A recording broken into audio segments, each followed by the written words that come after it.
I wanted to talk to this other brother, the one that was interviewed in France by Gardaí. And I did actually have quite a lengthy conversation with this brother. Now, I can't identify him, and I explained this to him, that if I was to use his name, I would be de facto identifying his other brother, the one who has declined to comment. But we could say that he was the brother of the suspect in this case. And he had a lot to say. You know, he was from the very get-go of our conversation, he wanted to get out that he, as far as he was concerned, was being treated as a suspect in this case, and he wanted it to be known that he had absolutely nothing to do with Annie McCarrick's disappearance. And indeed, he also said the same about his brother. He said, "My brother and I have nothing to do with Annie's disappearance."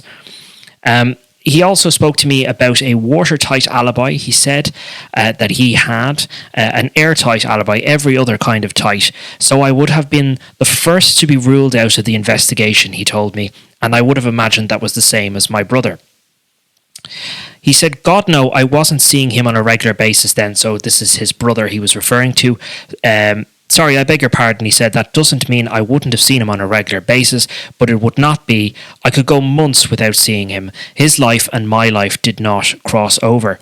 He alleged to me that Gardaí are feeding me, and I suppose other journalists, what he called lies and twists, and he said they did indeed interview me, but there was nothing about my interview with them that gave them fresh evidence to go after my brother. Bear in mind, he's been a suspect for 32 years, which is fine. Why didn't they do anything for the past 32 years? They can't pin anything on him, he told me. There is nothing to pin. They looked at some rubbish. Okay, that's fine. I don't have a problem with that, but they looked at and they looked and they looked and they couldn't come up with anything. And then there's a new push on to make cold cases into murder cases.